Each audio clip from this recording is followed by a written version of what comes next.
प्राचीन काल की बात है। एक लालची मानव खेत पर काम करने जा रहा था। रास्ते में उसे एक चूहिया दिखाई दी। उसने चूहिया को पकड़कर अपने बक्से में बंद कर दिया। घर पहुंचकर रात में जब उसने बक्सा खोला तो यह देखकर चकित रह गया कि चूहिया तो अति सुंदर कन्या में बदल गई।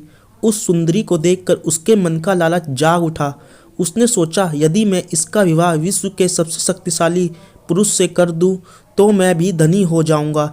ऐसा सोचकर उसने सुंदर कन्या को साथ लिया और महानतम पुरुष की खोज में चल दिया। खोजते खोजते सबसे पहले वह विश्व के प्रसिद्ध शासक राजा के पास पहुंचा।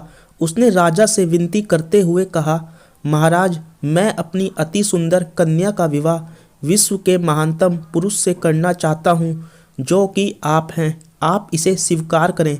राजा ने विनम्रता से उत्तर दिया, मुझे तुम्हारी कन्या से विवाह करके प्रसन्नता होती, पर तुमने जैसा कि अभी कहा कि तुम महानतम पुरुष से इसका विवाह करना चाहते हो, तो सुनो मित्र, मैं तो पानी के समान नग्न हूँ। जब मैं नदी में खड़ा होता हूँ तो उसकी तीव्र धार मुझे बहाकर ले जाती है। इस प्रकार मेरी दृष्टि में पानी महानतम है।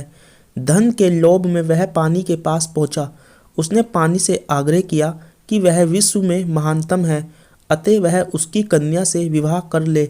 पानी ने उसके प्रस्ताव को ठुकराते हुए कहा, पवन हवा मुझसे श्रेष्ठ है। जब मैं स्थिर होता हूँ तो वह मुझे बहाकर ले जाता है। इस प्रकार वह पवन की खोज में निकला। पवन से भेंट होने पर उसने दोबारा अपना निवेदन कह सुनाया। पवन ने कहा, हो सकता है मैं पानी से श्रेष्ठ हूँ, पर महानतम नहीं हूँ। पर्वत मुझसे अधिक शक्तिवान है। मैं सभी सांसारिक वस्तुएं उड़ाकर बहाकर ले जा सकता हूँ, पर पर्वत को उसके स्थान से नहीं हिला सकता। मेरे विचार में पर्वत महान है। अतः वह मानव पर्वत के पास पहुंचा और दोबारा अपनी कन्या से विवाह करने का निवेदन किया।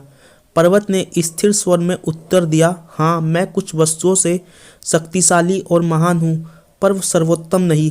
एक छोटा सा चूहा मुझसे महान है, क्योंकि जब वह चाहता है मेरे अंदर छेद कर देता है।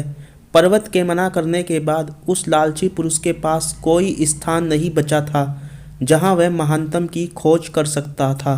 अतः वह पुनः घर लौट आया और तभी उसने अचंभा देखा। वह सुंदर कन्या धीरे धीरे फिर चूहिया बन गई और फुदक कर भाग गई।